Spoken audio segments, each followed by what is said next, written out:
పుష్పాలతో ఆభరణాలతో చక్కగా అలంకరించి ఆలయం నుంచి స్వామి అమ్మవారు బయలుదేరి రథోత్సవ మండపానికి చేరుకుని అక్కడ కలశ స్థాపన పుణ్యాహవచనం కలశానికి పూజలు చేసి రథోత్సవం మీద స్వామివారు అమ్మవారు మంగళ వాయిద్యాలతో మేళతాళాలతో 4 మాడవీధులు రథాల మీద ఊరేగుతూ వేలాది మంది భక్తులు తరలివచ్చి స్వామివారిని అమ్మవారిని దర్శించుకున్నారు. ఈ కార్యక్రమంలో స్థానిక శాసనసభ్యులు వెంకట సుధీరెడ్డి, ధర్మకర్తల మండలి చైర్మన్ కొట్టే సాయిప్రసాద్, మాజీ చైర్మన్ కోలా ఆనంద్ దంపతులు, ఆలయ ఈవో బాపిరెడ్డి దంపతులు మరియు ఆలయ అధికారులు, పోలీసు యంత్రాంగం పాల్గొన్నారు.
పోలీస్ శాఖ వారి విజ్ఞప్తి చేస్తున్నారు.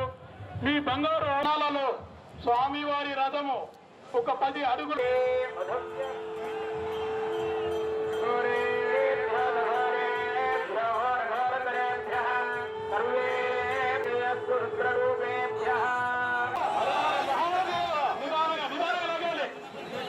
నిదానంగా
జనాల్ని క్లియర్ చేయండి, రథం తిరుగుతుంది.